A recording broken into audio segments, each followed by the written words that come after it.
یا تو بھینگے کی طرح اس دوئی کو پی جا، یا منہ بند کر لے اور اچھی طرح چپ ہو جا، یا باری باری کبھی خاموشی اور کبھی گفتگو، بھینگوں کی طرح نقارہ بجا والسلام۔ جب تو کوئی محرم دیکھے جان کا راز کہہ، پھول دیکھے تو بلبلوں کی طرح نعرہ لگا۔ یہاں مترجم نے حاشیے میں لکھا ہے، پھر مغرور کو خطاب ہے کہ تو عاشق زادہ ہے، آدم علیہ السلام کی اولاد ہے، تیرا ماوا اور ملجا دریائے عشق ہے، تو تنکے کی طرح داڑھی یعنی غرور و تکبر میں کیوں مبتلا ہے؟ داڑھی سے تو تنکے کا تعلق ہے، موتی کا تعلق دریا سے ہے، تو موتی ہے نہ کہ تنکا۔ چونکہ گزشتہ اشعار میں حضرت حق تعالی کو بحر سے تشبیہ دی تھی اور اس بحر کے لیے موتی، مچھلی اور موج ثابت کی تھی، اس سے جو شبہات پیدا ہوتے تھے ان کا ازالہ شروع کیا ہے کہ خدا بحر تو ہے لیکن وہ ایسا بحر وحدانیت ہے کہ نہ اس کو فرد کہا جا سکتا ہے نہ روح، یعنی وہ کسی مدد کے ساتھ متصف نہیں ہو سکتا، کسی عدد کے ساتھ متصف نہیں ہو سکتا۔ اللہ واحد لیس وحدتہ کوحدت الاعداد جل بمعنی انہ لا شریک لہ، یعنی خدا واحد ہے لیکن اس کی وحدت عددوں کی وحدت نہیں ہے، بلکہ اس کے یہ معنی ہے کہ اس کا کوئی شریک نہیں ہے۔ اس کے گوہر یعنی ملائکہ اور مقربین ہیں، اور اس کی مچھلی یعنی عاشق، ان کا وجود عین وجود حق ہے، اس بحر کا کوئی شریک نہیں ہے، وہاں موجود بھی عین ذات ہے۔ الموجود الا اللہ، لا موجود الا اللہ، یعنی سوائے اللہ کے وجود مستقل سے کوئی متصف نہیں ہے۔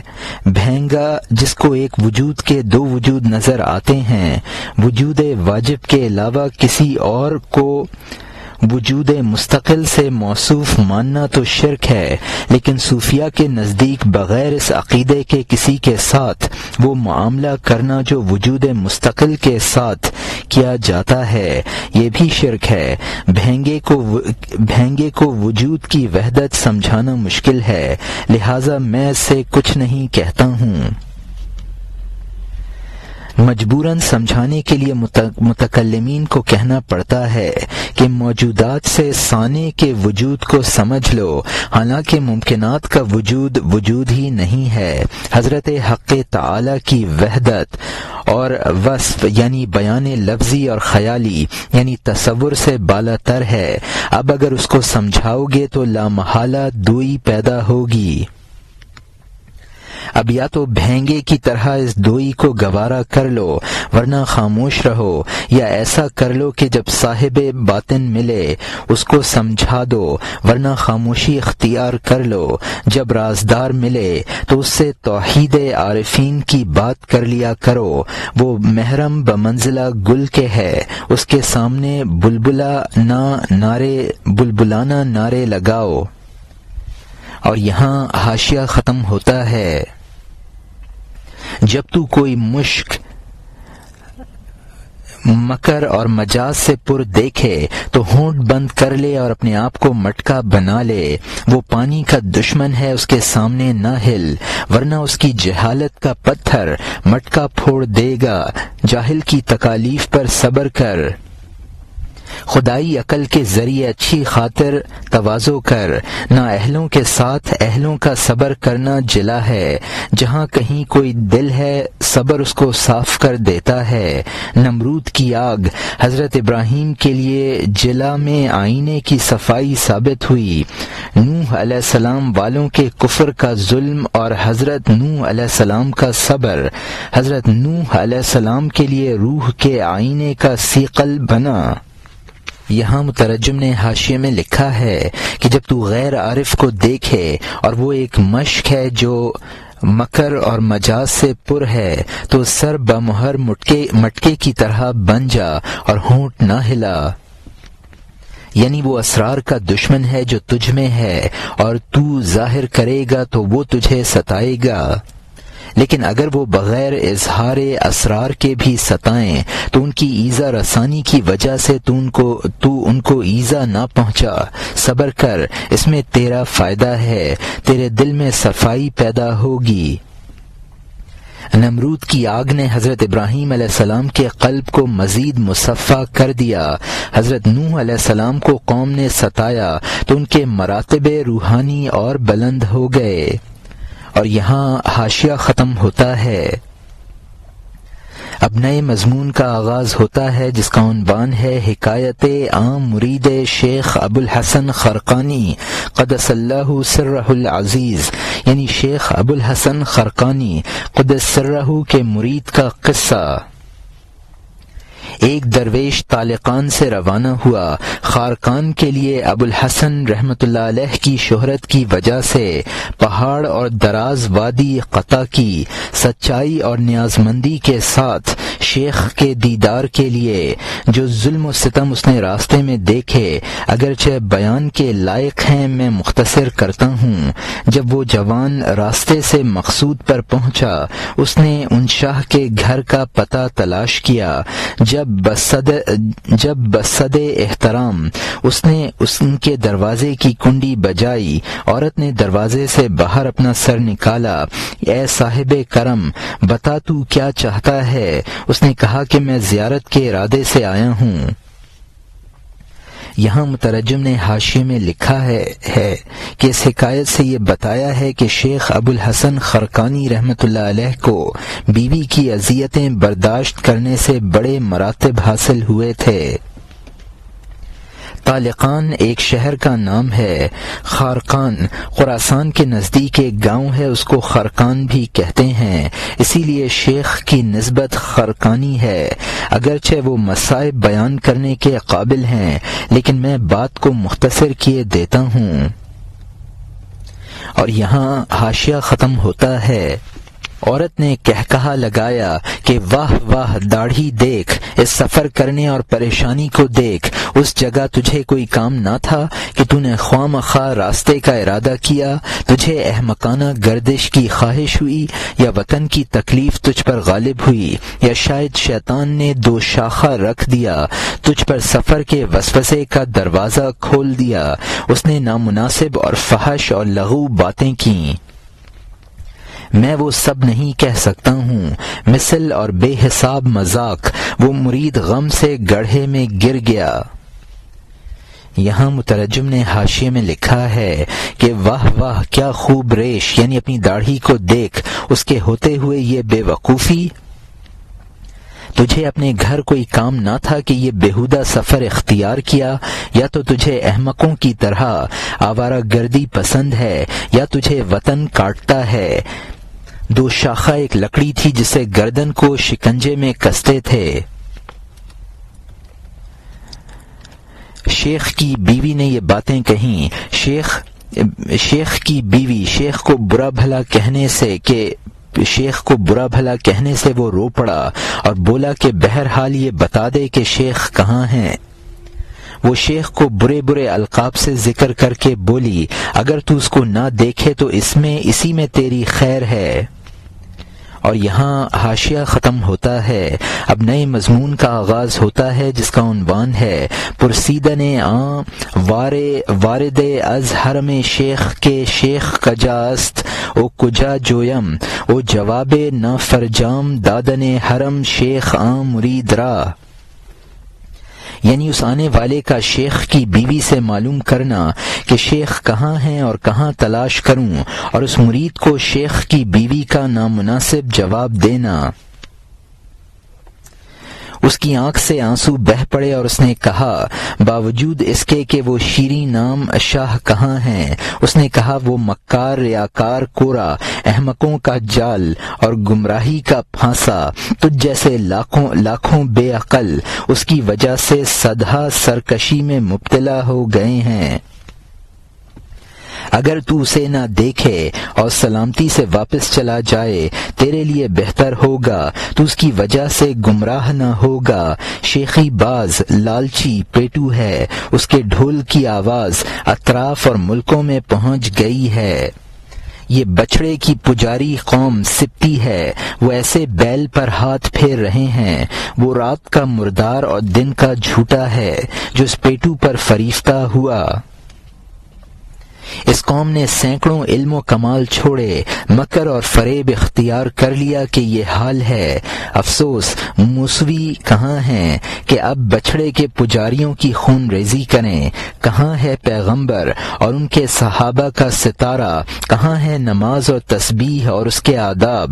شریعت اور تقوی کو پس پشت پھینک دیا ہے۔ کہاں ہے عمر رضی اللہ عنہ؟ کہاں ہے بھلائی کا سخت حکم؟ کیونکہ یہ اباحت اس جماعت سے پھیلی ہے، ہر مفلس اور آوارہ کو رخصت مل گئی۔ یہاں مترجم نے حاشیے میں لکھا ہے کہ اس کے مرید بھی وہ اسرائیلی ہیں جو بچھڑے کو پوجنے لگے۔ جو شخص اس کا مرید اور معتقد ہے وہ رات کو مردار کی طرح پڑا سوتا رہتا ہے اور دن کو بھی اس کے کچھ اشغال نہیں ہیں۔ تمام صوفی ایسے ہی ہوتے ہیں کہ علم و کمال کو چھوڑ کر کہتے ہیں کہ یہ ایک باطنی حال ہے۔ ان صوفیوں نے رسول صلی اللہ علیہ وسلم اور صحابہ کی سنت کو مٹا دیا اور نماز روزہ ختم کر دیا۔ ان لوگوں نے شریعت اور تقوی کو پس پشت ڈال دیا اور اس وقت حضرت عمر رضی اللہ عنہ جیسے شخص کی ضرورت ہے۔ اباحت یعنی حرام کو حلال سمجھا۔ حفاظت کے لیے رات کو پہرے دینے والے کو حسس کہا ہے۔ شیخ کو روز روشن سے تعبیر کیا اور بیوی کو رات کا کوتوال کہا ہے۔ اور یہاں حاشیہ ختم ہوتا ہے۔ اب نئے مضمون کا آغاز ہوتا ہے جس کا عنوان ہے جواب گفتن مرید و زجر کردن او آ تغانا را از کفر او بےہودہ گفتن، یعنی مرید کا جواب دینا اور اس تانا زن کو کفر اور بےہودہ گوئی سے جھڑکنا۔ جوان اس پر چیخ پڑا اور بولا بس، روشن دن میں رات کا کوتوال کہاں سے آ گیا؟ مردان خدا کے نور نے مشرق اور مغرب کو گھیر لیا، آسمانوں نے تعجب سے سجدہ کیا، چھپر کھٹوں سے حق کا سورج طلوع کر آیا، سورج شرمندگی سے چادر کے نیچے چلا گیا، تجھ جیسے شیطان کی بکواس مجھے اس گھر کی خاک سے کب ہٹا سکتی ہے؟ میں ابر کی طرح ہوا کے ذریعے نہیں آیا ہوں کہ ایک گرد سے اس درگاہ سے واپس ہو جاؤں۔ یہاں مترجم نے حاشیے میں لکھا ہے کہ مرید نے شیخ کو روز روشن سے تعبیر کیا اور بیوی کو رات کا کوتوال کہا ہے۔ اس نے کہا تو بزرگوں اور صوفیوں کو برا کہہ رہی ہے، حالانکہ ان کی شان یہ ہے کہ مشرق اور مغرب ان کے نور سے منور ہے، ان کی عظمت کے سامنے آسمان کا سر جھکا ہوا ہے، ان میں جو نور ہے وہ آفتاب میں کہاں ہے؟ جب میرے یہ عقیدے ہیں تو تجھ شیطان کے بہکانے سے میں اس شیخ کے در کو کب چھوڑ سکتا ہوں؟ میں ہوائی باتیں سن کر نہیں آیا ہوں، لہذا تیری گرد یعنی گالی گلوچ مجھے اس بارگاہ سے واپس نہیں کر سکتی ہے۔ اور یہاں حاشیہ ختم ہوتا ہے۔ اس نور کے ہوتے ہوئے بچڑا بھی قبلہ کرم ہو گیا، اس نور کے بغیر قبلہ کفر اور بت ہو گیا۔ جو اباحت خواہش نفس سے آئے وہ گمراہی ہے، جو اباحت خدا کی طرف سے آئے وہ کمال ہے۔ کفر ایمان ہو گیا اور شیطان نے اسلام پا لیا۔ جس طرف وہ غیر محدود نور چمکا، عشق کا مظہر ہے، اللہ تعالی کا محبوب ہے، تمام مقرب بارگاہ فرشتوں سے بڑھ گیا۔ آدم کو سجدہ اس کی افضلیت کا بیان ہے، جڑا ہوا چھلکا مغز کو سجدہ کرتا ہے۔ اے بڑھیا تو خدائی شمع کو پھونک مار رہی ہے، اے گندا ذہن تو بھی جل جائے گی اور تیرا سر بھی۔ کتے کے منہ سے دریا کب ناپاک ہوتا ہے، سورج پھونک سے کب مٹتا ہے؟ اگر تو ظاہر پر بھی حکم لگائی ہے تو بتا اس روشنی سے زیادہ ظاہر کیا ہے؟ اس ظہور کے سامنے سب ظاہر کمی اور کوتاہی میں انتہا پر ہیں۔ جو خدائی شمع پر پھونک مارے، شمع کب بجھے گی اس کا منہ جل جائے گا۔ تو جیسی چمگادڑیں بہت خواب دیکھتی ہیں کہ یہ دنیا سورج سے یتیم رہ جائے۔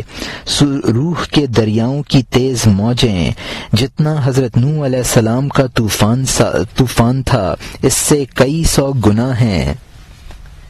یہاں مترجم نے حاشیے میں لکھا ہے کہ تو نے ان کے مریدوں کو بچڑا پوجنے والا کہا ہے، تو سن لے کہ شیخ میں جو نور ہے وہ نور حق ہے، اگر وہ بچڑے میں بھی نمودار ہو جائے تو بچڑا قبلہ بن جائے، اور اگر وہ نور قبلے سے مفقود ہو جائے تو پھر اس کو سجدہ کرنا کفر اور صنم پرستی بن جائے۔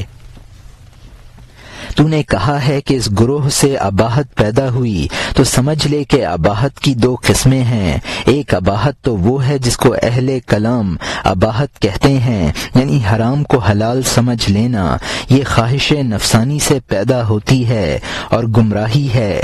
ایک اباحت وہ ہے جو غلبہ حال سے پیدا ہوتی ہے، جیسے سمع اور وجد، یہ خدا کی جانب سے ہے اور کمال ہے۔ اس سے مراد حضور ہیں۔ آپ نے فرمایا میرے ساتھ بھی ایک شیطان ہے، لیکن اللہ تعالیٰ نے اس کے برخلاف میری مدد کی اور وہ مسلمان ہو گیا۔ ایسے نور والا عشق کا مظہر ہے اور خدا کا محبوب اور فرشتوں سے افضل ہے۔ حضرت آدم علیہ السلام کو فرشتوں سے سجدہ کرانا اسی افضلیت کا بیان ہے۔ مفضول افضل کو سجدہ کیا کرتا ہے۔ تیرے برا کہنے سے شیخ برا نہ ہوگا۔ اگر تو شیخ کے باطنی اوصاف کو نہیں دیکھ سکتی اور ظاہر پر حکم لگاتی ہے تو بتا، اس سے زیادہ روشن کس کا ظاہر ہے؟ تمام انسانوں کے ظاہری اعمال شیخ کے اعمال کے مقابلے میں ہیچ ہیں۔ تجھ جیسی چمگادڑ کی وجہ سے شیخ جیسا آفتاب معدوم نہیں ہو سکتا۔ روح کے دریا کی موجیں طوفان نوح کی موجوں سے تیز ہوتی ہیں اور ان سے ڈرتی رہ۔ اور یہاں حاشیہ ختم ہوتا ہے۔ لیکن کنعان کی آنکھ میں پڑوال اگ آیا، حضرت نوح علیہ السلام اور کشتی کو چھوڑا اور پہاڑ پر کودا۔ اس وقت پہاڑ کو اور کنعان کو بہا لے گئی۔ ذلت کی گہرائی میں آدھی موج، چاند نور افشانی کرتا ہے اور کتا بھوں بھوں کرتا ہے۔ کتا چاند کے نور سے کب اقتباس کرتا ہے؟ رات کے مسافر اور دوڑ میں چاند کے ساتھی کتے کے بھونکنے سے چلنا کب چھوڑتے ہیں؟ جز کل کی جانب تیر کی طرح رواں ہے، وہ بڑھیا کی وجہ سے کب ٹھہرتا ہے؟ عارف شرع کی جان اور تقوی کی جان ہے۔ معرفت خداوندی پہلے تقوی کا نتیجہ ہے۔ تقوی کھیتی میں کوشش کرنا ہے، معرفت اس کھیتی کا اگنا ہے۔ مجاہدہ اور اعتقاد جسم کی طرح ہے، اس بونے کا مقصد پیداوار اور کاٹنا ہے۔ وہ امر بالمعروف میں ہیں اور معروف بھی، وہ رازوں کے کھولنے والے ہیں اور راز بھی وہی ہیں۔ وہ ہمارے آج اور کل کے شاہ ہیں، چھلکا عمدہ مغز کا تیشا غلام ہے۔ جب شیخ نے ان الحق کہا اور آگے بڑھ گئے تو تمام اندھوں کے گلے کو دبا دیا۔ اب بندے کا وجود ذہنی وجود کے اعتبار سے لا، اے منکر تو سوچ کے کیا رہ گیا۔ یہاں مترجم نے حاشیے میں لکھا ہے، حضرت نوح علیہ السلام کے بیٹے کنعان نے حضرت نوح علیہ السلام اور ان کی کشتی کو چھوڑ کر کہا، سآوی الی جبل یعصمنی، میں پہاڑ پر ٹھکانہ بنا لوں گا، وہ مجھے محفوظ رکھے گا۔ ایک معمولی موج آئی اور اس نے کنعان اور پہاڑ کو ڈبو دیا۔ کتوں کے بھونکنے سے چاند اپنی زو فشانی نہیں چھوڑتا ہے۔ رات کے مسافر چاند کی روشنی سے فائدہ اٹھا کر سفر کرتے ہیں اور کتوں کے بھونکنے سے وہ نہیں رکتے ہیں۔ عارف باللہ شریعت اور تقوی کا خلاصہ ہوتا ہے، اس کو جو معرفت خداوندی حاصل ہوتی ہے وہ تقوی ہی کا نتیجہ ہے۔ زہد اور تقوی کھیتی کرنے کی کوشش کی طرح ہے، اور معرفت خداوندی اس کھیتی کا اگنا ہے، یعنی عمل صالح اور عقیدہ جسم کی طرح ہوئے، اور اس بونے یعنی عمل اور عقیدے کی جان رویدگی اور اس کا کاٹنا یعنی معرفت ہے۔ معرفت بھلی بات کا حکم، یعنی تو نے کہا تھا کہ حضرت عمر رضی اللہ عنہ کہاں ہیں جو بھلائی کا حکم دیں، یعنی شیخ میں بھلائی نہیں ہے تو سمجھ لے کہ تو خود مجسم امر بالمعروف اور خود بھلے ہیں، اور ان کے باطن کا حال یہ ہے کہ وہ کاشف اسرار ہیں اور خرد مجسم اسرار ہیں، یعنی شیخ ظاہراً و باطناً مکمل ہیں، اور دنیا میں بھی ہمارے شاہ ہیں اور عقبہ میں بھی ہم پوست ہیں، اور وہ مغز ہیں، لہذا ہم ان کے غلام ہیں۔ شیخ مجسم شریعت ہے، اگر وہ ان الحق کہے اور ظاہر بینوں کے نزدیک حد سے تجاوز کر جائے اور اس کی وجہ سے ظاہر میں غصے میں مبتلا ہوں تو یہ بھی خلاف شرع نہیں ہے۔ جب بندے کی اپنی ہستی اس کے ذہن سے فراموش ہو گئی تو پھر وہ خود نہیں رہا، اب سوائے خدا کے کچھ نہیں رہا۔ اور یہاں حاشیہ ختم ہوتا ہے۔ اگر تیرے آنکھ ہے کھول دیکھ، لا کے بعد آخر اور کیا رہ گیا، اے بڑھیا وہ ہونٹ اور حلق اور منہ کٹ جائے جو چاند یا آسمان کی طرف تھوکے، بے شک تو تھوک اس کے منہ پر واپس آ جائے گا۔ تھوک آسمان کی جانب راہیاب نہیں ہوتا، اللہ تعالی کی جانب سے قیامت تک اس پر تھوک رہے گا، جیسا کہ ابو لہب کی روح پر تبل اور جھنڈا بادشاہ کی ملکیت ہے، وہ کتا ہے جو اس کو پیٹو کہے، آسمان اس کے چاند کے غلام ہیں، مشرق و مغرب سب اس کی روٹی کے بھیکاری ہیں، کیونکہ اس کے طغرے میں لولاک ہے، سب اس کے انعام اور بخشش میں ہیں۔ اگر وہ نہ ہوتا آسمان کو حاصل نہ ہوتی گردش اور نور اور فرشتے کا مکان بننا، اگر وہ نہ ہوتا سمندر کو حاصل نہ ہوتی مچھلی اور در شہوار کی صورت، اگر وہ نہ ہوتا تو زمین کو حاصل نہ ہوتا اندر خزانہ اور باہر چمبیلی، رزق بھی اس کے رزق خور ہیں، میوے اس کی بارش کے پیاسے ہیں۔ امر خداوندی میں یہ الٹا عقدہ ہے، اپنے صدقے دینے والے کو تو صدقہ دے۔ یہاں مترجم نے حاشیے میں لکھا ہے، اگر تیرے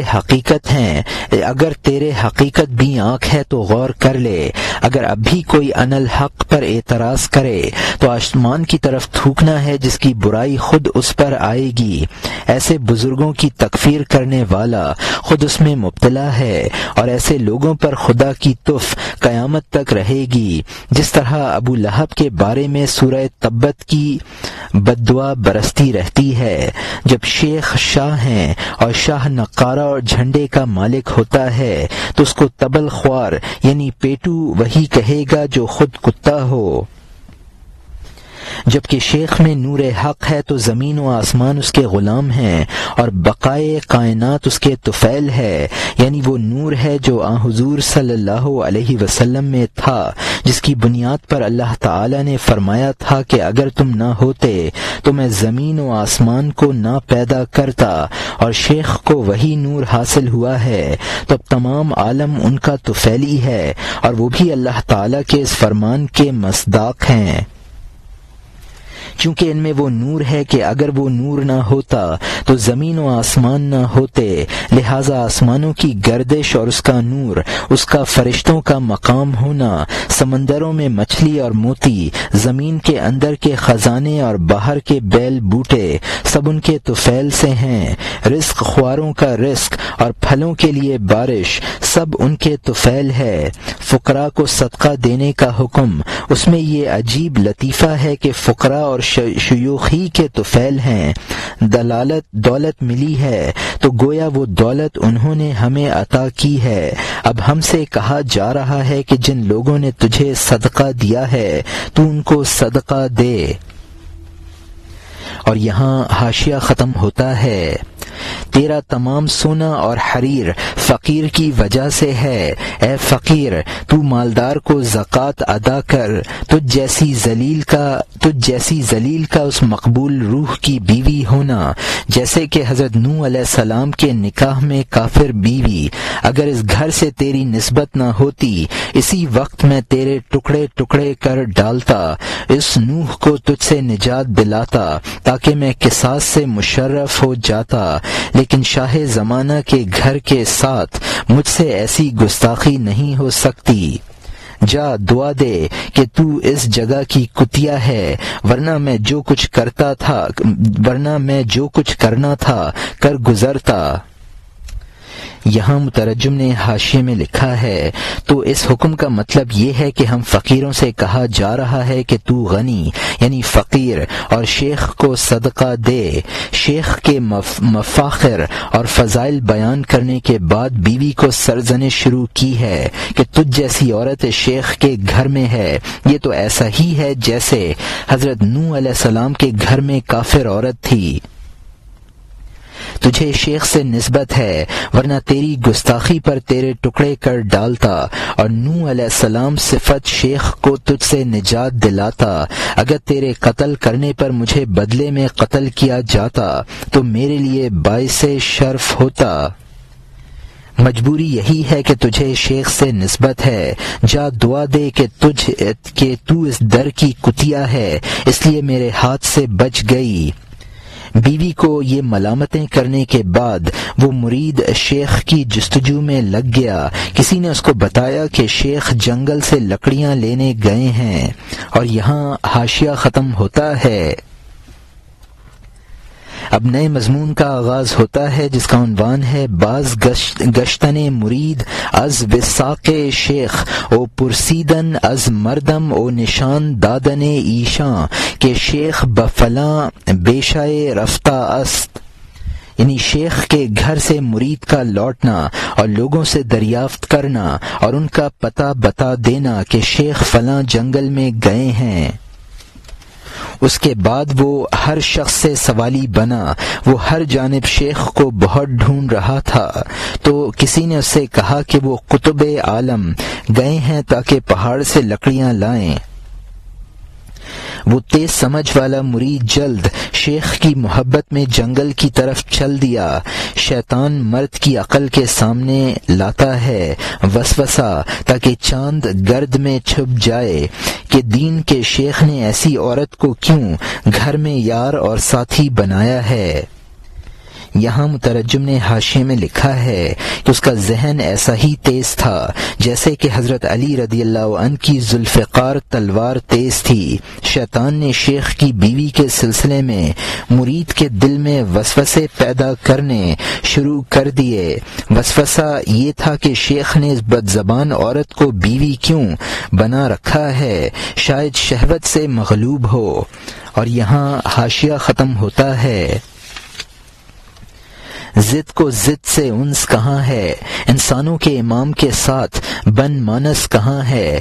پھر وہ آتشی لاحول پڑتا کہ میرا ان پر اعتراض کرنا کفر اور کینہ ہے۔ اللہ تعالیٰ کے تصرفات کے روبرو میں کون ہوتا ہوں کہ میرا نفس اشکال اور اعتراض کرے، پھر اس کا نفس جلد حملہ کرتا۔ اس تعارض سے اس کے دل میں جس طرح گھاس دھواں پیدا کرتی ہے کہ شیطان کو جبرائیل سے کیا نسبت کہ وہ صحبت میں اس سے ہم خواب ہو، خلیل آزر کے ساتھ کیسے نباہ کر سکتا ہے، رہنما ڈاکو کے ساتھ کیسے نباہ کر سکتا ہے۔ یہاں مترجم نے حاشیے میں لکھا ہے کہ بن مانس سے یہاں مراد بیوی ہے۔ ایسی بد عورت کا شیخ کی بیوی ہونا خدائی تصرف ہے، وہ خود مصلحت جانتا ہے، ہمیں اعتراض کرنے کا حق نہیں ہے۔ وہ لاحول پڑتا لیکن نفس پر اس کے دل میں اسی طرح وسوسہ پیدا کر دیتا جیسا کہ گھاس بہت دھواں پیدا کر دیتی ہے۔ اور یہاں حاشیہ ختم ہوتا ہے۔ اب نئے مضمون کا آغاز ہوتا ہے جس کا عنوان ہے یافتن آں مرید مرادر او ملاقات او با شیخ نزدیک آں بیشا، یعنی مرید کا مراد حاصل کر لینا اور جنگل کے قریب شیخ سے اس کی ملاقات۔ وہ اسی میں تھا کہ نامور شیخ ایک شیر پر سوار بہت جلد سامنے آ گئے۔ شیخ غراتا ہوا ان کا ایندھن کھینچ رہا تھا۔ وہ نیک بخت ایندھن پر بیٹھے ہوئے تھے۔ بزرگی کی وجہ سے ان کا کوڑا نر سانپ تھا۔ سانپ کو کوڑے کی طرح ہاتھ میں پکڑے ہوئے تھے۔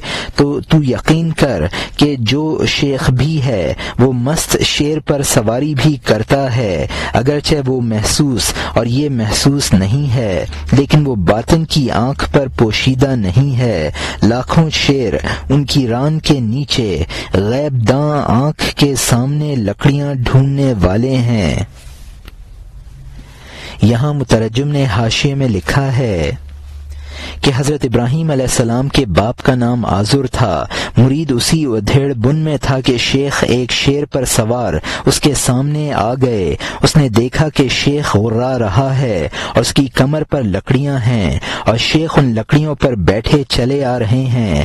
ہاتھ میں ایک سانپ ہے جس سے کوڑے کا کام لے رہے ہیں۔ شیخ ابو الحسن رحمۃ اللہ علیہ ہی نہیں بلکہ ہر شیخ مست شیر پر سوار ہے۔ فرق اتنا ہے کہ شیخ ابو الحسن رحمۃ اللہ علیہ کا شیر نظر آ رہا تھا اور دوسرے شیوخ کے شیر عوام کو نظر نہیں آتے، صرف ان لوگوں کو نظر آتے ہیں جن کو چشم بصیرت حاصل ہو۔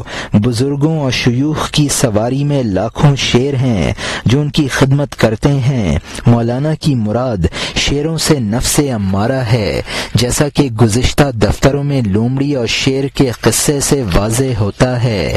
اور یہاں حاشیہ ختم ہوتا ہے۔ لیکن خدا نے اس ایک کو ظاہر کر دیا تاکہ وہ بھی دیکھ لے جو مرد میدان نہیں ہے۔ انہوں نے اس کو دور سے دیکھا اور وہ شاہ ہنس پڑے۔ فرمایا اے شیطان کے فریب خوردہ، اس کی نہ سن۔ ان بزرگ نے اس کے دل میں سے جان لیا، دل کے نور سے۔ ہاں وہ اچھا رہنما ہے۔ ان ہنرمند نے ایک ایک بتا دیا جو اس پر راستے میں اب تک گزرا۔ اس کے بعد عورت کے انکار کے اشکال کے سلسلے میں ان خوشگو نے منہ کھولا کہ وہ برداشت نفسانی خواہش کی وجہ سے نہیں ہے، وہ تیرے نفس کا وہم ہے۔ اس جگہ قائم نہ رہ۔ اگر بیوی کے بوجھ کو میرا صبر برداشت نہ کرتا تو نر شیر میری بیگاری کب برداشت کرتا؟ میں مسابقت میں بختی اونٹ ہوں، اللہ کے کجاووں کے نیچے مست اور بے خود ہوں۔ میں حکم اور فرمان کے بارے میں اودھ کچرا نہیں ہوں کہ عوام کے طعن و تشنیع کی فکر کروں۔ ہمارے عام اور ہمارے خاص اس کا حکم ہے۔ ہماری جان منہ کے بل اس کی تلاش میں دوڑ رہی ہے۔ میں ان کی تعریف اور شوق دلانے سے بالکل دور ہوں، ان کے جھٹلانے اور تصدیق سے بالکل بے نیاز ہوں۔ ہمارا اکیلا پن اور جوڑا ہونا نفس کی خواہش سے نہیں ہے۔ ہماری جان نرد کی طرح خدا کے ہاتھ میں ہے۔ ہم اس بے وقوف کا اور اس جیسے سینکڑوں کا بار برداشت کرتے ہیں، نہ رنگت کے عشق سے اور نہ خوشبو کے خیال سے۔ یہاں مترجم نے حاشیے میں لکھا ہے کہ یہ شیطان کے وسوسے کی بات نہ سننا۔ شیخ نے جو اس کو نصیحت کی اس کی وجہ یہ تھی کہ ان کو کشف سے اس کے دل کا وسوسہ معلوم ہو گیا تھا۔ اس کے دل کی بات کیوں نہ معلوم ہوتی؟ کشف بہترین رہنما ہے۔ اس کے دل میں جو وساوس گزرے تھے وہ سب اس کو بتا دیے۔ عورت نے شیخ کی بزرگی کا انکار کیا تھا، اس سے اس کے دل میں اشکال پیدا ہوا تھا کہ ایسی عورت کو بیوی کیوں بنا رکھا ہے۔ شیخ نے اس کا جواب دینا شروع کیا، اس کو میں نے نفسانی خواہش کی وجہ سے بیوی نہیں بنا رکھا ہے، بلکہ اپنے نفس کی اصلاح اور صبر کی طاقت بڑھانے کے لیے بیوی بنا رکھا ہے۔ ہم صوفیوں کی مثال نیکیوں کی جانب سبقت کرنے میں بختی اونٹ کی سی ہے۔ اللہ تعالیٰ کے فیصلوں کا بوجھ مستی اور بے خودی سے برداشت کرتے ہیں۔ میں بھی خدا کے احکام کے بارے میں کچا نہیں کہ کسی معاملے میں عام بدنامی یا خاص بدنامی سے ڈروں۔ ہمارا عوام و خواص سے واسطہ نہیں، ہمارا تعلق تو صرف فرمان خداوندی سے ہے۔ مجھے لوگوں کی تعریف کی پرواہ ہے، نہ ذلت کی، کسی سے علیحدگی یا کسی کے ساتھ رہنا اپنی خواہش سے نہیں ہے، بلکہ منشائے خداوندی کے مطابق ہے۔ اس بے وقوف بیوی ہی کا کیا، میں اس جیسے سینکڑوں کا بار صرف رضائے خداوندی کے لیے برداشت کرتا ہوں۔ اور یہاں حاشیہ ختم ہوتا ہے۔ اتنا تو ہمارے شاگردوں کا سبق ہے، ہماری جنگ کا کر و فر کہاں تک ہے؟ وہاں تک ہے جہاں مکان کے لیے راستہ نہیں ہے، سوائے اللہ تعالیٰ کے چاند کے نور کی چمک نہیں ہے، تمام وہموں اور تصوروں سے دور ہے۔ نور ہی نور، نور ہی نور، نور کا نور ہے۔ تیری خاطر میں نے پست گفتگو کی تاکہ تو بدخو ساتھی سے بنائے رکھے، تاکہ تو تنگی کا بار ہنسی خوشی برداشت کر لے۔ صبر کشادگی کی کنجی ہے، الصبر مفتاح الفرج کی خاطر۔ جب تو ان کمینوں کے کمینے پن سے بنا لے گا، سنتوں کے نور میں پہنچ جائے گا، کیونکہ نبیوں نے کمینوں سے بہت تکلیفیں اٹھائی ہیں، ایسے سانپوں سے بہت پیچ و تاب میں رہے ہیں۔ چونکہ اللہ غفور کا مقصود اور حکم ہے، ازل میں تجلی اور ظہور تھا، کسی ضد کے بغیر ضد کو نہیں دکھایا جا سکتا، اور اس بے مثل شاہ کا کوئی ضد نہ تھا۔ یہاں مترجم نے حاشیے میں لکھا ہے کہ جس قدر تعلق مع اللہ اور اس کے احکام کے اتباع کا ذکر ہے، یہ تو ہمارے شاگردوں کو بھی ہے، اور خدا کے کرم سے ہمارا مرتبہ تو اس سے بہت زیادہ ہے۔ ہماری پہنچ تو ذات لامکانی کے مشاہدے میں ہے، جہاں نور ہی نور ہے، اور جو تصور اور خیال سے بالاتر ہے۔ تو نے جو اپنے آپ کو بختی اونٹ بتایا تھا اور کہا تھا کہ ہم بے وقوفوں کی صحبت اصلاح نفس کے لیے برداشت کرتے ہیں، یہ اپنے مقام سے پست گفتگو تیری نصیحت کے لیے کی تھی تاکہ تو صبر کی عادت ڈال لے۔ جب تو کمینوں کے کمینے پن کو برداشت کرے گا تو رسولوں کی سنت کا عامل بن جائے گا۔ رسولوں اور نبیوں نے کمینوں کے ہاتھوں بڑی تکلیفیں اٹھائی ہیں اور صبر کیا ہے، اور ان سانپ بچھوؤں سے بہت پیچ و تاب میں رہے ہیں۔ اب اس کی حکمت بیان فرماتے ہیں کہ ابرار و اشرار کی یہ آویزش کیوں ہے؟ حضرت حق تعالی نے اپنی تجلی اور ظہور چاہا تو ظاہر ہے کہ ایک چیز کا پورا علمی ظہور جب ہو سکتا تھا کہ اس کی ضد بھی پیدا کر دی جائے، جبکہ علمی اعتبار سے ایک چیز کا ظہور دوسری ضد کے ظہور پر موقوف ہے، اور حق تعالی کی کوئی ضد نہ تھی، تو حضرت حق تعالی نے ایک اپنا خلیفہ بنایا تاکہ اس کے اوصاف کمالی حضرت حق تعالی کے اوصاف کا آئینہ بن جائیں۔ اللہ تعالی نے اس خلیفے میں اثباتی صفات ودیت فرما دی، اس کے بالمقابل ایک مخلوق ایسی پیدا فرما دی جو تاریکی سے پر ہے۔ اب نئے مضمون کا آغاز ہوتا ہے جس کا عنوان ہے حکمت در، انی جاعل فی الارض خلیفہ، یعنی میں زمین میں قائم مقام بنانے والا ہوں میں حکمت۔ اس نے صاحب دل کو خلیفہ بنا دیا تاکہ وہ اس کی شاہی کا آئینہ ہو، پھر اس نے اس کو بے حد صفائی اور آراستگی بخش دی، پھر اس نے اس کی ضد تاریکی سے بنا دی، سفید اور سیاہ دو جھنڈے بلند کر دیے، ایک آدم علیہ السلام کا، دوسرا شیطانی راستہ۔ ان دو عظیم لشکر گاہ میں جنگ و پیکار جو بھی ہوئی وہ ہوئی۔ اسی طرح دوسری بار حابیل ہوا، اس کے پاک نور کی ضد قابیل ہوا۔ اسی طرح انصاف اور ظلم کے یہ دو جھنڈے سلسلہ بسلسلہ نمرود تک آئے، وہ حضرت ابراہیم علیہ السلام کی ضد اور دشمن ہوا، اور وہ دونوں لشکر کینہ کش اور جنگجو رہے۔ جب اس کو جنگ کا طول ناگوار ہوا، ان دونوں کا فیصلہ کرنے والی اس کو آگ آ گئی، پھر اس نے آگ اور عذاب کا حکم دے دیا تاکہ دونوں شخصوں کی مشکل حل ہو جائے۔ زمانہ بزمانہ اور قرن بقرن یہ دونوں فریق فرعون اور مہربان موسیٰ تک ان کے درمیان سالوں جنگ ہوئی. جب حد سے بڑھ گئی اور ملال بڑھانے لگی، اللہ تعالیٰ نے دریا کے پانی کو حکم بنایا کہ کون ہارتا ہے اور ان دونوں میں کون بازی لے جاتا ہے، یہاں تک کہ فرعون کو مع فرعونیوں کے اس وقت ان کو دریا کے پانی میں ڈبو دیا. ثمود کے لیے بھی عذاب بنا دیا، وہ چیخ کے جو ان کی جان کو اچک لے گئی. قوم عاد کے لیے بھی عذاب بنا دیا، جلد اٹھنے والی تیز رفتار یعنی ہوا کو. یہاں مترجم نے حاشیے میں لکھا ہے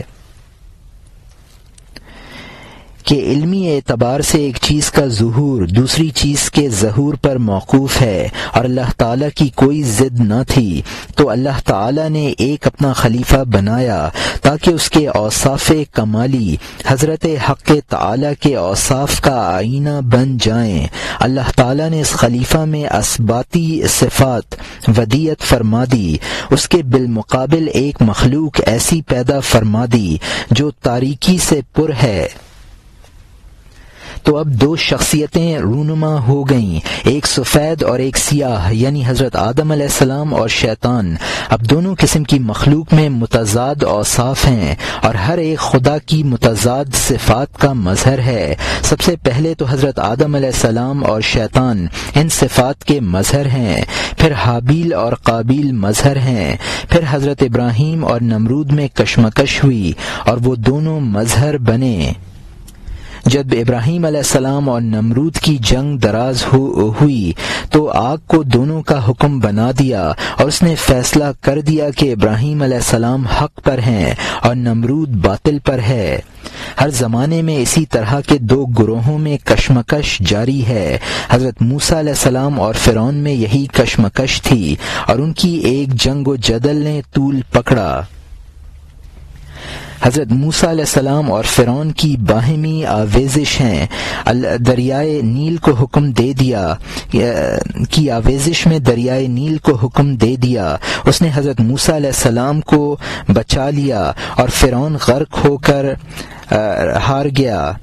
سمود چیخ کے عذاب سے ہلاک ہوئے. قوم عاد کو تیز ہوا نے ہلاک کر دیا. اور یہاں حاشیہ ختم ہوتا ہے. غصے سے قارون کے لیے بھی عذاب بنا دیا، حتیٰ کہ زمین اس کو اژدہے کی طرح نگل گئی، حتیٰ کہ زمین کی بردباری سب قہر بن گئی. قارون اور اس کے خزانے کو گہرائی میں لے گئی. اس لقمے کو جو اس جسم کا ستون ہے، روٹی کی بھوک کی تلوار کے دفیہ کے لیے ذرہ کی طرح ہے. جب خدا تیری روٹی میں قہر پیدا کر دیتا ہے، وہ روٹی گلے میں خناق کی طرح پھنس جاتی ہے. یہ لباس جو سردی میں پناہ دینے والا تھا، اللہ تعالیٰ اس میں ٹھٹر کا مزاج پیدا فرما دیتا ہے، حتیٰ کہ یہ عجیب جبہ تیرے جسم پر ہو جاتا ہے، یخ کی طرح ٹھنڈا، برف کی طرح کاٹنے والا، حتیٰ کہ تو پوستین اور حریرے سے بھی گریز کرے گا اور اس سے زمحریر کی طرف پناہ پکڑے گا. تو دو قلے نہیں ہے، ایک قلہ ہے. یوم الذلہ کے عذاب کے قصے سے غافل ہے. شہر اور گاؤں میں اللہ تعالیٰ کا حکم آیا، گھر اور دیوار کو سایہ نہ دے، بارش اور سورج سے مانع نہ بن، یہاں تک کہ امت جلد اس رسول کے پاس گئی کہ ہم زیادہ تر مر گئے اے سردار. اما اس کی باقی تفسیر کی کتاب میں پڑھ لے. جبکہ اس چابک دست نے لاٹھی کو سانپ بنا دیا. اگر تیرے اندر عقل ہے یہ نکتہ کافی ہے. اسی طرح مصطفیٰ کے طور اور دور تک ابو جہل کے ساتھ جو ظلم کا سپہ سالار تھا. یہاں مترجم نے حاشیے میں لکھا ہے کہ قارون کے لیے زمین جیسی پروقار اور بردبار چیز کو سبب عذاب بنا دیا اور وہ اس کو اژدہے کی طرح نگل گئی. زمین میں بردباری تھی لیکن قارون کے لیے قہر آلود ہو گئی. تو غذا جیسی چیز کو جو انسان کی مددگار اور مدار حیات ہے موت کا سبب بنا دیتا ہے۔ خناک ایک مرض ہے جس میں گلے اور حلق پر ورم آ جاتا ہے اور سانس بند ہو جانے سے موت واقع ہو جاتی ہے۔ گرم کپڑوں میں اللہ ٹھنڈک پیدا فرما دیتا ہے تو وہ برف کی طرح ہو جاتے ہیں۔ سخت ٹھنڈک یعنی تو زمہریر کو اس گرم کپڑے سے زیادہ غنیمت سمجھے گا۔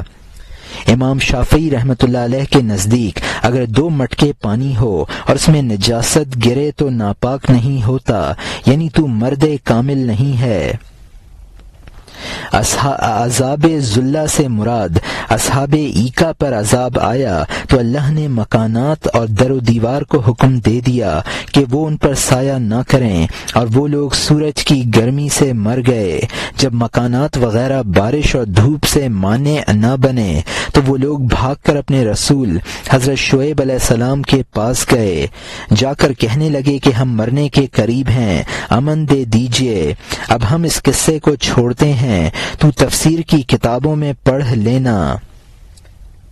اللہ تعالیٰ کے کمال کو ثابت کرنے اور حق کو قبول کرنے کے لیے حضور صلی اللہ علیہ وسلم اور ابو جہل کا مقابلہ رہا، اور حضور صلی اللہ علیہ وسلم سے یہ معجزہ ظاہر ہوا کہ اس کے ہاتھ کی کنکریوں نے ان کے رسالت کی گواہی دی۔ اور یہاں حاشیہ ختم ہوتا ہے۔ فوراً سنگریزے تسبیح کرنے لگے۔ آفتاب کی انگلیوں میں سے لشکر نے اس کو دیکھا اور سر نہ جھکایا۔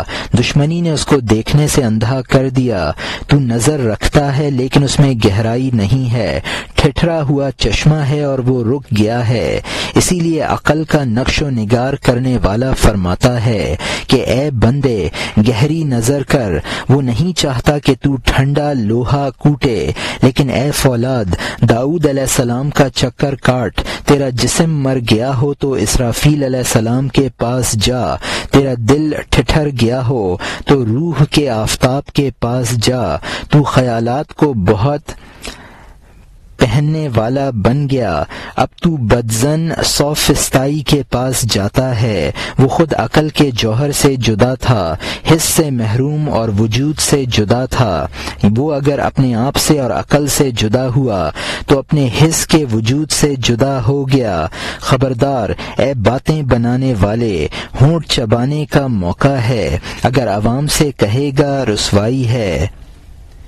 اس آن کیا ہے چشمے کو جاری کرنا، جب جان جسم سے چھوٹی اس کو رواں کہتے ہیں۔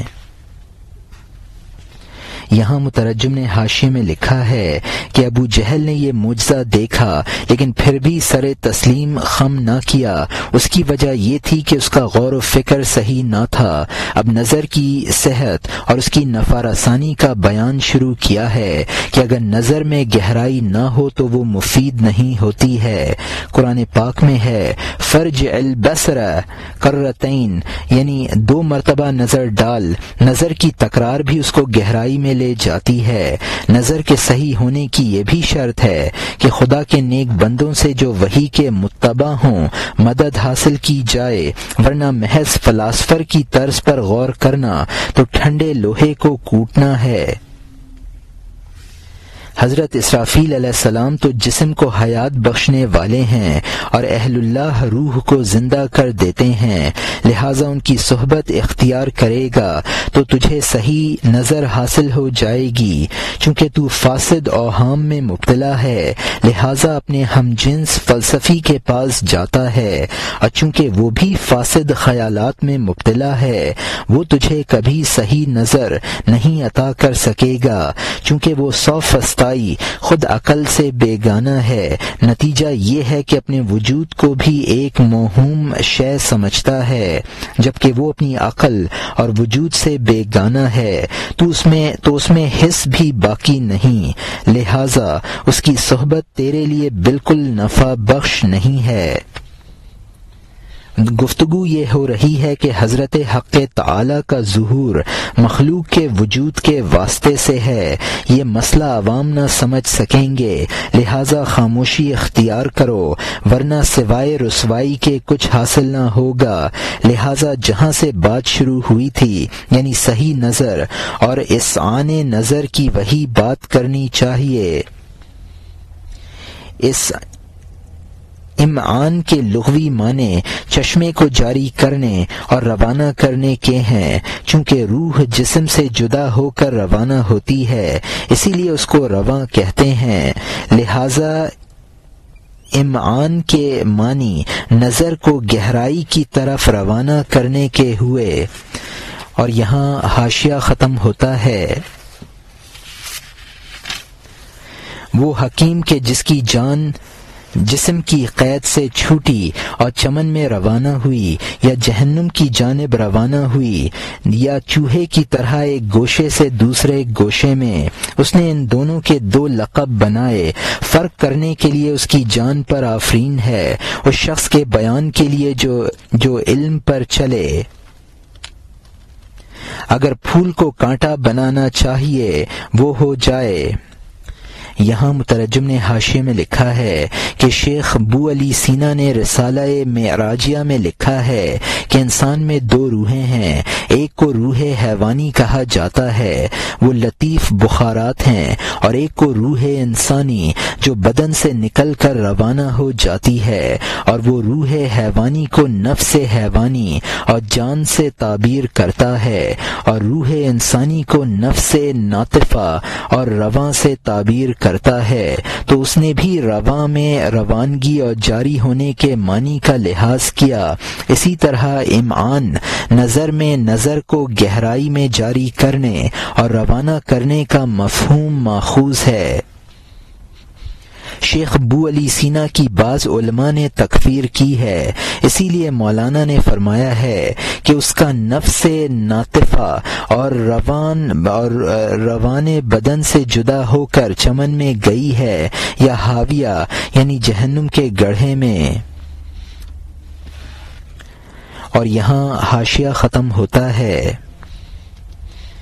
اب نئے مضمون کا آغاز ہوتا ہے جس کا عنوان ہے معجزہ ہود پیغمبر علیہ الصلاۃ والسلام در تخلیص مومنان امت بوقت نزول بعد، یعنی پیغمبر ہود علیہ الصلاۃ والسلام کا معجزہ ہوا کے نازل ہونے کے وقت امت کے مومنوں کو بچانے کے لیے۔ ہود علیہ السلام نے مومنوں کے چاروں طرف ایک لکیر کھینچ دی، یہاں تک کہ اس قوم نے ہوا سے کوئی تکلیف نہ دیکھی۔ مومن نقصان رسان ہوا کے ہاتھ سے بچ کر سب دائرے میں بیٹھ گئے۔ ہوا طوفان تھی اور وہ یقیناً کشتی تھا۔ اسی طرح کے طوفان اور کشتیاں بہت ہیں۔ ہوا طوفان تھی اور کشتی اللہ تعالی کی مہربانی، وہ ایسی بہت سی کشتیاں اور طوفان رکھتا ہے۔ اللہ تعالی بادشاہ کو کشتی بنا دیتا ہے، یہاں تک کہ وہ اپنی حرص کی وجہ سے صفوں پر حملہ کرتا ہے۔ یہاں مترجم نے حاشیے میں لکھا ہے کہ جہنم کے ایک قید خانے کو زاویہ کہتے ہیں۔ زاویہ سے یہاں مراد گوشہ یعنی جہنم کے ایک قید خانے سے دوسرے قید خانے کی جانب۔ شیخ نے دونوں چیزوں کے لیے دو لقب تجویز کیے ہیں، ایک کو جان کہا، دوسری کو روان کہا ہے۔ اس مضمون کا مقصد اس شخص کی حالت بیان کرنے کے لیے ہے جو خدا کے حکم کو بجا لاتا ہے۔ اگر وہ خدا سے دعا کرے کہ کانٹا پھول بن جائے تو وہ پھول بن جائے۔ اس قصے سے یہ مقصود ہے کہ مقربین بارگاہ کی دعا قبول ہوتی ہے۔ جو یقین کے معنی میں بھی مشتمل ہوتا ہے۔ اللہ تعالی نے بہت سی چیزوں کو ہوا کے طوفان کی طرح ہلاکت کا سبب اور کشتی کی طرح ذریعہ نجات بنا دیتا ہے۔ جس طرح کشتی ذریعہ حفاظت ہے، اسی طرح اللہ تعالی نے اس بادشاہ کو مفسدین سے حفاظت کا سبب بنا دیتا ہے۔ جس کا دراصل ملک گیری مقصد ہوتا ہے، اور یہاں حاشیہ ختم ہوتا ہے۔ بادشاہ کا یہ قصد نہیں ہے کہ مخلوق محفوظ ہو، اس کا قصد یہ ہے کہ ملک پابند ہو جائے۔ چکی کا بیل دوڑتا ہے، اس کا قصد خلاصی حاصل کرنا ہے تاکہ فوراً مار سے چھٹکارا حاصل کر لے۔ اس کا یہ قصد نہیں ہے کہ پانی کھینچے یا اس کے ذریعے تلوں کو تیل بنائے۔ بیل سخت مار کے ڈر سے دوڑتا ہے، نہ کہ گاڑی اور سامان کو لے جانے کے لیے۔ لیکن اللہ تعالی نے ان کو ایسا خوف اور درد عطا کیا ہے کہ ضمناً مصلحتیں حاصل ہو جائیں۔ اسی طرح دکان میں ہر کمانے والا اپنے لیے کوشش کرتا ہے، نہ دنیا کے فائدے کے لیے۔ ہر شخص درد کے لیے مرہم تلاش کرتا ہے۔ ضمناً یہ جہاں قائم ہو گیا ہے۔ اللہ تعالیٰ نے اس جہان کا ستون خوف سے بنایا ہے۔ ہر شخص جان کے ڈر سے ایک کام میں لگا ہوا ہے۔ اللہ کی تعریف ہے کہ خوف کو اس طرح اس نے معمار اور زمین کی اصلاح بنا دیا۔ یہ سب اچھے اور برے سے ڈرنے والے ہیں۔ کوئی ڈرنے والا خود بخود نہیں ڈرتا ہے، تو حقیقت سب پر کوئی حاکم ہے جو قریب ہے اگرچہ محسوس نہیں ہے۔ اے ابوالحوث، وہ گھات میں ہے، تاکہ اے چوکیدار تو رات سے بے نیاز نہ ہو جائے۔ یہاں مترجم نے حاشیے میں لکھا ہے کہ اس بادشاہ کا مقصد مخلوق کو مطمئن کرنا نہیں ہوتا بلکہ ملک گیری ہوتا ہے، لیکن اللہ تعالیٰ نے اسے مخلوق کی حفاظت کا کام لے لیتا ہے۔ وہ جانور جو چکی چلاتا ہے وہ مار سے بچنے کے لیے دوڑتا ہے۔ تلوں سے تیل نکالنا اس کا مقصد نہیں ہے۔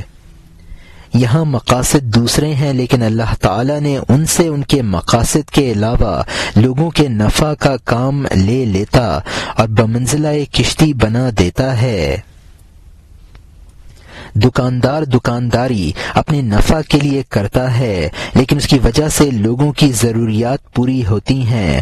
ہر انسان اپنی غرض کے لیے کام کرتا ہے، پھر بھی اس سے نظام عالم قائم ہے اور لوگوں کا مفاد وابستہ ہو جاتا ہے۔ ہر انسان اپنے مقصد کے فوت ہونے سے ڈرتا ہے، اور اسی خوف سے نظام عالم قائم ہے۔ اس خدا کے لیے تعریف ہے جس نے اس خوف کو اس دنیا کا معمار اور آباد کنندہ بنا دیا ہے۔ دنیا کا ہر نیک و بد اپنے مقصود کے فوت ہونے سے ڈرتا ہے، اور یہ ڈر خود بخود نہیں پیدا ہوا ہے بلکہ اس کا کوئی پیدا کرنے والا ہے۔ معلوم ہوا کہ ہر شخص پر کوئی ذات حاکم ہے، اور اس شخص کو ذات سے محکومیت کا قرب حاصل ہے، لیکن وہ ذات اس کو محسوس نہیں ہوتی ہے۔ محسوس تو وہ نہیں ہے، لیکن وہ تیری گھات میں ہے تاکہ تو اپنا فریضے سے غافل نہ ہو۔ اور یہاں حاشیہ ختم ہوتا ہے۔ وہ محسوس ہے گھات میں، لیکن اس جہان کے حس کا محسوس نہیں ہے۔ وہ حس جس پر اللہ تعالی ظاہر ہے، وہ حس جس پر اللہ تعالی ظاہر ہے، وہ اس جہاں کی حس نہیں ہے، وہ دوسری ہے۔ اگر حیوانی حس ان صورتوں کو دیکھ سکتی تو گاؤ خر اپنے وقت کے بایزید ہوتے، جس نے جسم کو ہر روح کا مظہر بنایا، اور جس نے کشتی کو نوح علیہ السلام کا براق بنایا۔ اگر وہ چاہے تو کشتی کو عادت میں اے نور کی تلاش کرنے والے وہ تیرا طوفان بنا دے۔ اے نادار، تیرے طوفان اور کشتی کو ہر وقت اس نے تیری خوشی اور غمی سے وابستہ کر دیا ہے۔ اگر تو کشتی اور دریا کو سامنے نہیں دیکھتا ہے، اپنے تمام اجزاء میں کپ کپی کو دیکھ لے۔ جب اس کے ڈر کی اصل کو آنکھیں نہیں دیکھتی ہیں تو وہ قسم قسم کے خیالات سے ڈرتا ہے۔ ایک گنوار مست اندھے کے مکہ مارتا ہے، اندھا سمجھتا ہے مکہ مارنے والا خچر ہے، کیونکہ اس نے اس وقت خچر کی آواز سنی تھی۔ اندھے کا آئینہ کان ہے نہ کہ نظر، پھر کہتا ہے نہیں یہ پتھر تھا، یا شاید پرصدا قبہ سے تھا۔ یہ نہ تھا اور وہ نہ تھا اور وہ بھی نہ تھا۔ جس نے خوف پیدا کیا ہے اس نے ان کو رونما کیا۔ یہاں مترجم نے حاشیے میں لکھا ہے اس کو عقل کامل والے محسوس بھی کر لیتے ہیں، عوام کے لیے غیر محسوس ہے، کیونکہ اس مکمن تک ان کی رسائی نہیں ہے۔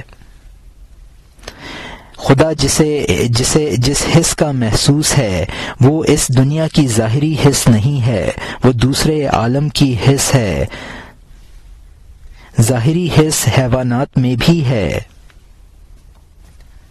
وہ ذات جو غیر کشتی کو کشتی بنا دیتی ہے، اس میں یہ قدرت بھی ہے کہ وہ کشتی کو طوفان بنا دے، یعنی وہی چیز جو ذریعہ نجات تھی ہلاکت کا سبب بن جائے۔ تیرا یہ غم اور خوشی تیرے لیے طوفان اور کشتی بنا دیا ہے، اور پھر غم کو خوشی کا سبب اور خوشی کو غم کا سبب بنا دیا جاتا ہے۔ اگر تیرا غم اور خوشی تجھے نظر نہیں آتے ہیں تو ان کے آثار سے ان کو سمجھ لے۔ فلسفی چونکہ اس خوف کے اصل کو جو خدا سے ہے نہیں دیکھتا ہے تو وہ طبعی اسباب کو خوف کا سبب قرار دیتا ہے، جو عموماً غلط ہوتا ہے۔ اس فلسفی کی مثال اس اندھے کی سی ہے جس کے کسی گنوار مدہوش نے مکہ مارا ہو اور وہ اس کے سبب خچر کی لات کو سمجھے خچر کو مکہ مارنے والا اس لیے سمجھ لے کہ اس وقت اس نے خچر کا ہنہنانا سنا تھا اور اندھے کے کان اس کی آنکھ کا کام کرتے ہیں۔ پھر وہ اندھا یہ کہتا ہے کہ نہیں، یہ گدھے کی لات نہ تھی بلکہ کسی نے پتھر پھینک کر مارا ہے، شاید کسی پر آواز قبہ سے آ کر